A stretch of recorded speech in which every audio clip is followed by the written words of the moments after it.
good, isn't it?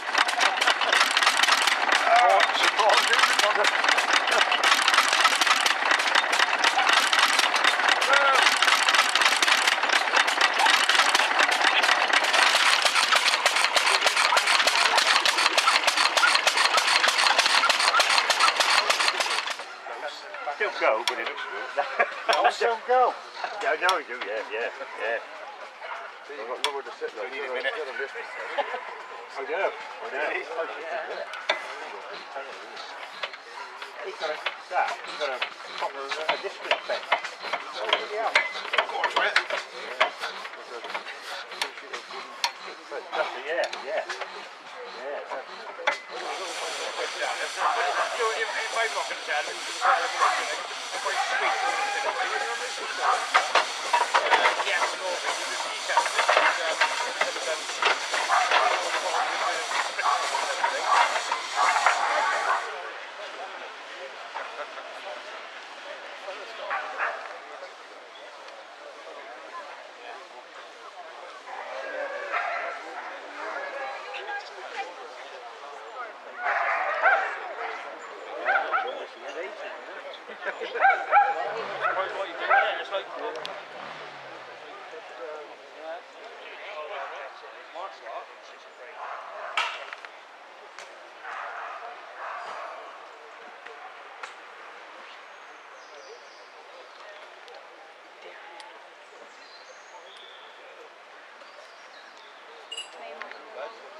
So she's now on her own, and she's in tomorrow.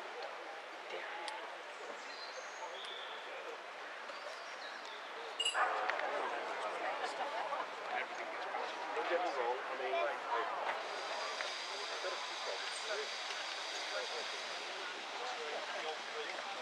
I'll show you these photos later.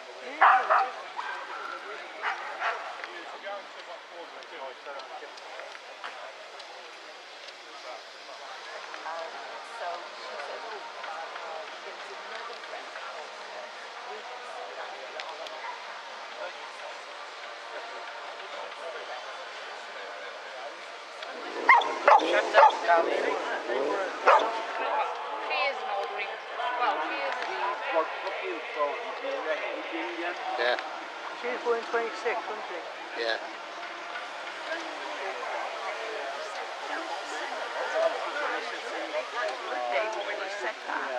So they actually so we got took back to this point.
And now please play silence, 4 minutes silence.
challenge would say, John go to Land's End or something, or whatever, see how far we could go before we broke down. But yeah, as they line up now,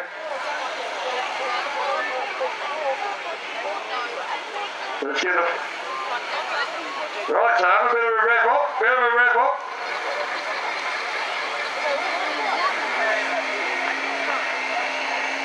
That's not going to be... Fantastic. Oh, we got burnout as well on the front one. That's brilliant. Showing your appreciation that they've come all this way to say hello.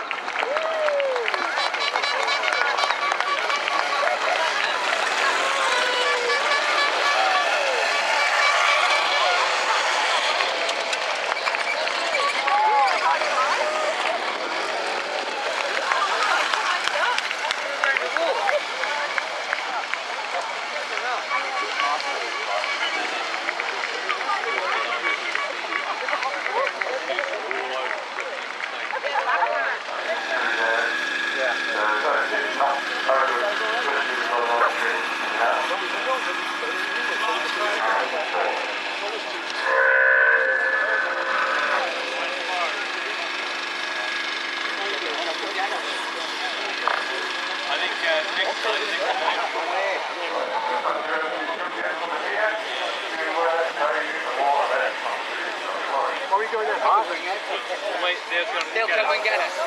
Obviously made up in sandbags. Hoses are frameless for racing steam engines. This is what you call an S21. It's also called an 80 mount shaft, but if you look at it, you've got a 50 mount up here by the frame strong to be innocent condition, fair play to him, and he uses it daily now.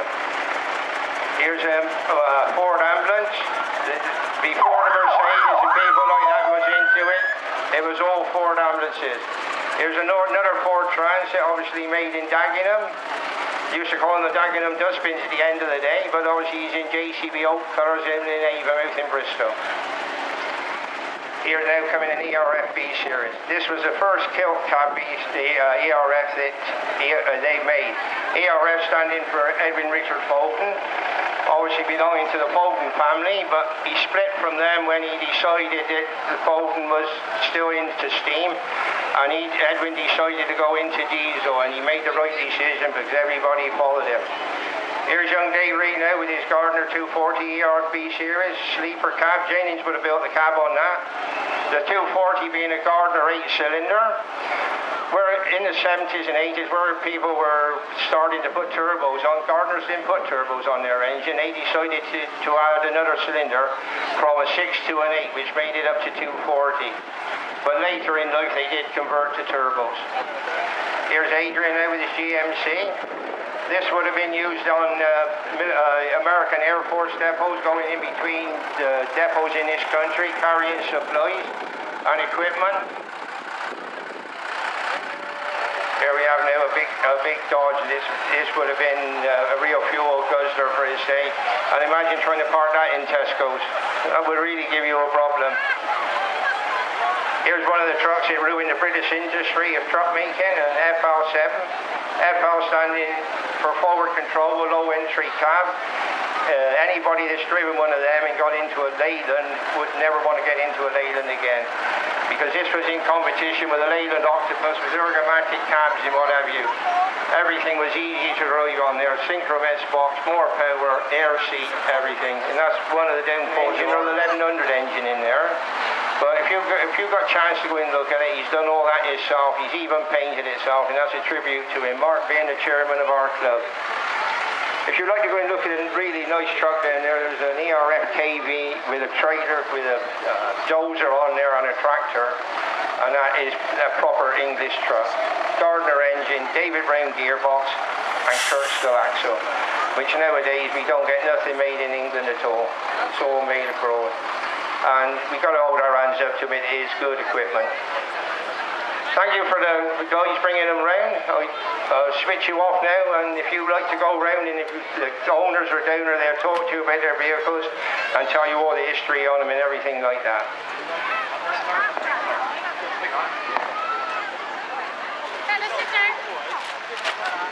Always reminds me when somebody says that of the Faulty Towers one is...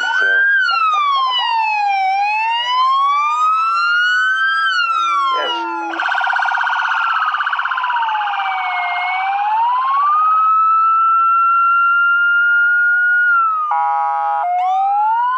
Yes, slight public health warning on hearing. That is at the pitch that does rattle your old eardrums. What did you say?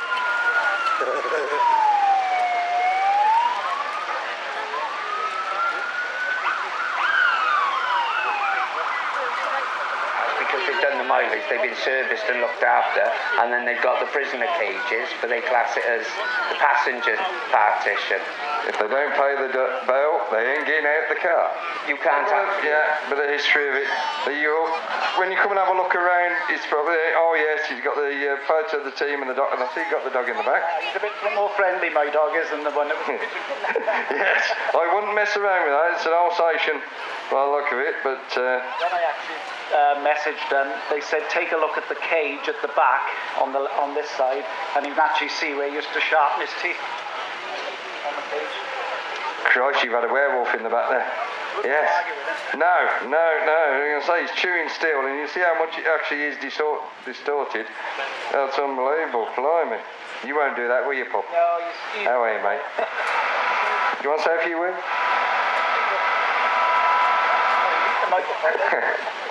Lovely. No, that's fantastic. And so, did you import it yourself, or did you buy it? I come direct from the department via, there's two brothers up in Yorkshire that bring in police cars direct from the department, so they messaged me to say this was available, sent me pictures, and I've been looking for one for 3 years because I got 3 spaniels, and it's an ideal car for taking them to the park or to the beach, as well as a show car. You can't, I was going to say, you can't do it discreetly, can't you? You pull up and that's it, it's show what you got, and... Well, I've got all of them in there, and my daughter's dog as well. They go nuts when they get to the beach, and there was a guy parked next to me, and the car was shaking. He got out, he stood against his car, he said, what the hell have you got in the back? Is it air-conned in the back? Yeah, it's fully air-conditioned, it's all computer-controlled. So it pages the officer if the temperature goes above a set level. If he can't respond, because the sheriffs do a lot of court work, the car takes over, turns the air conditioning on and drops all the windows, turns the fans on, so the dogs are always at the right... Because we do state that, please do not leave dogs or any animal in cars, especially when we've had this warm weather. Even with just a window open a bit, it still becomes like an oven in them. I have announced in the past at shows where somebody has, and there's been a police, luckily in attendance, ready to break the window and get the dog out. They wouldn't think twice.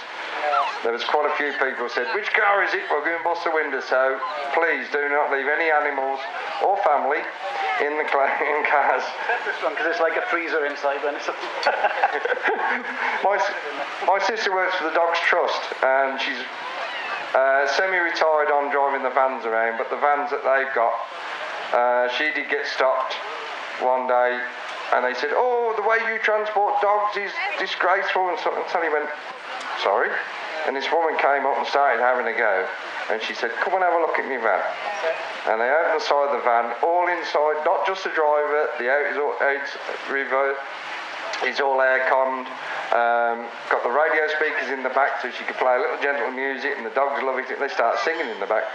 And Sally, they are fully kitted out for every occasion with water, blankets, stuff like that. There you go.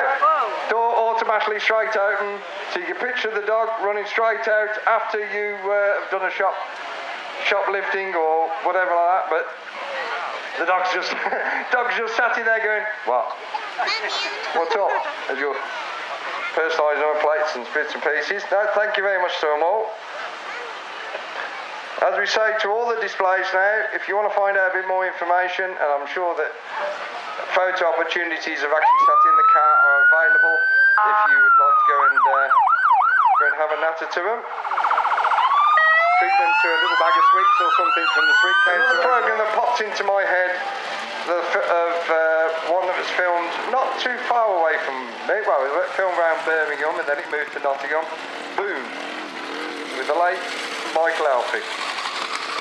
He was a heavy drinker, but a wonderful man. He bought the White Swan pub in the village that I live, Henley Arden, and even though he was had a few sherbets every time I saw him, he was very polite. He always chatted to us kids. He was a very nice chap.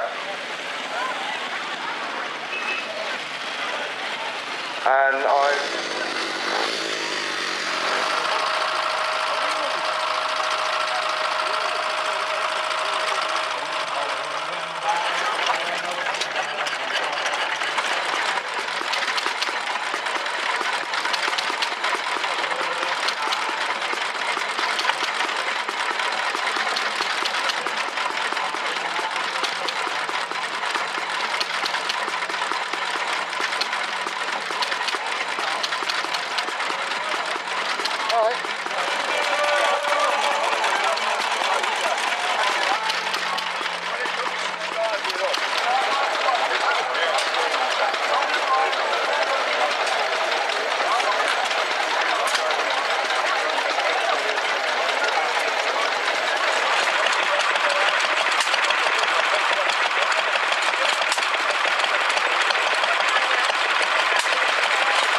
West Street. Oh, yeah. Yeah.